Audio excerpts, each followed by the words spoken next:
Hello everybody, मैं हूँ doctor Sneha Deshpande, working as a senior consultant at Mom Story by Sahyadri hospitals. आज हम जानेंगे वेट गेन इन प्रेगनेंसी। मतलब कितना वेट गेन होना इज़ ओके इन प्रेगनेंसी, कितना वेट गेन अगर होता है तो we should be worried about, अगर वेट गेन कितने से कम होता है तो we should be worried about, इसके बारे में। On an average pregnant female का लगभग 9 से 15 केजी तक weight gain is okay in pregnancy. क्योंकि बच्चे का वज़न होता है 2.5 to 3.5 KGs at the time of delivery. पर वेट गेन जो प्रेगनेंसी में होता है सिर्फ बेबी का वेट नहीं होता है, मदर में भी बॉडीली कुछ चेंजेस आते हैं। जैसे यूटेरस का साइज़ बढ़ेगा, प्लासेंटा मतलब जो बच्चे को ब्लड सप्लाई करने वाला पार्ट है उसका कुछ वज़न होगा, फ्लूइड अराउंड बेबी भी कुछ वे करता है। सेकेंडली मदर में कुछ चेंजेस आते हैं, जैसे फैट बढ़ेगा मदर में, फ्लूइड रिटेंशन होगा, उससे भी कुछ वज़न बढ़ता है। तो ऑन एन एवरेज हम वेट गेन कब हेल्दी कहेंगे और कब कम है कब ज़्यादा है बोलेंगे, ये निर्भर होता है बॉडी मास इंडेक्स से। बॉडी मास इंडेक्स मतलब फीमेल का weight in KGs divided by metre square.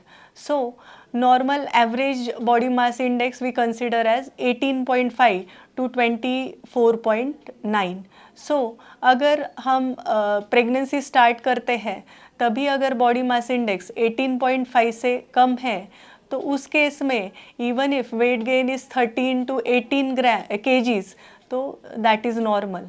पर अगर बॉडी मास इंडेक्स 18.5 टू 24.9 के बीच में है, 11 से 13 किलोग्राम वज़न प्रेगनेंसी में बढ़ना नॉर्मल कहा जाता है। अगर बॉडी मास इंडेक्स थोड़ा सा ज़्यादा है, जैसे 25 टू 29, तो इस केस में even 8 to 11 KGs of weight gain we consider as normal. पर अगर आप शुरुआत ही प्रेगनेंसी का 30 केजी पर मीटर स्क्वायर बीएमआई से ज़्यादा से करते हो तो ऑन एन एवरेज 5 से 9 किलो वेट गेन भी हम ओके कह सकते हैं इन प्रेगनेंसी। तो अब क्या है इम्पोर्टेंस वेट गेन का? मतलब वेट गेन अगर नहीं होता है तो क्या? वेट गेन फर्स्ट ट्राइमेस्टर में ऑलमोस्ट 85% वेट नहीं गेन कर पाते, even 1 to 2 KGs weight loss होता है, दैट इज़ नॉर्मल। उस केस में आपको टेंशन लेने जैसा कुछ नहीं है। It is because of nausea vomiting which is common in first trimester, तो उसमें इतना वेट गेन हम एक्सपेक्ट नहीं करते हैं। And yes, in pregnancy we should not eat for 2, instead we should be eating mindfully, ये इम्पॉर्टेंट होता है।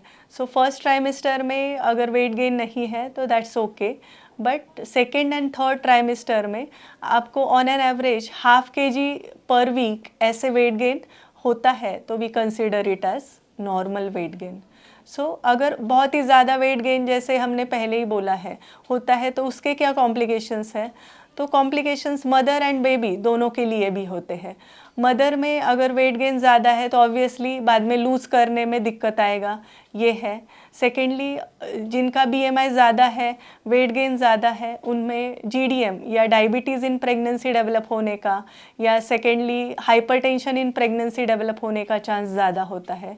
बच्चे के लिए अगर मदर का वेट गेन ज़्यादा है तो कभी कभी बेबी का भी वेट गेन ज़्यादा होता है, तो उसमें ऑपरेटिव डिलीवरी मतलब सीजरियन सेक्शन का चांसेस ज़्यादा है। कभी कभी वैक्यूम डिलीवरी लग सकता है। शोल्डर डिस्टोसिया मतलब बेबी को डिलीवरी में कभी डिफ़िकल्टीज भी आ सकता है। तो इसमें सॉल्यूशन क्या है?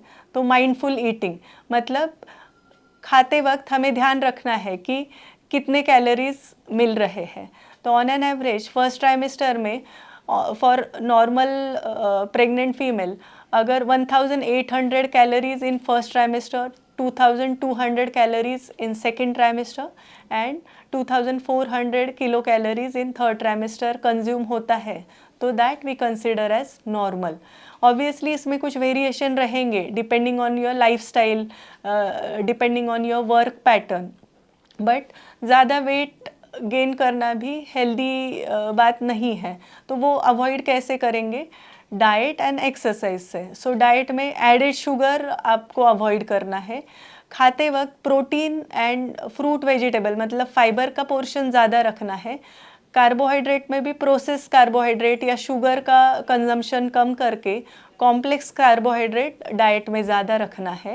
And moderate exercise, on an average अगर आप 150 minute in a week exercise करते हो in any form, like walking is best exercise, वो करते हो या योगा करते हो या आपके जो ANC सेशंस होते हैं उसमें कुछ एक्टिविटीज़ करते हो, तो that will be helpful for you to gain proper weight in pregnancy and should not be over wait.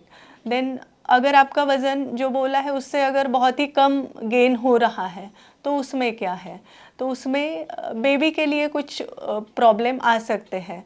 Baby का ग्रोथ रेस्ट्रिक्ट हो सकता है, उसमें हम बोलते हैं IUGR मतलब बच्चे का ओवरऑल ग्रोथ रेस्ट्रिक्ट होगा। बाद में डिलीवरी के बाद में भी माइलस्टोन्स मतलब बच्चे का डेवलपमेंट थोड़ा कम रह सकता है।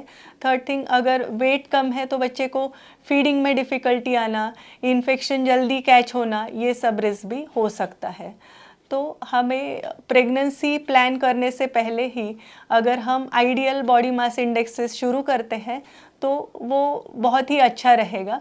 पर अगर हमारा BMI उससे ज़्यादा या कम है तो at least we should be careful about weight gain in pregnancy. With the help of your dietitian and gynaecologist you can manage that. इसके बारे में अगर आपको और कुछ जानकारी चाहिए तो दिए गए नंबर पे आप कॉल कर सकते हो। Thank you.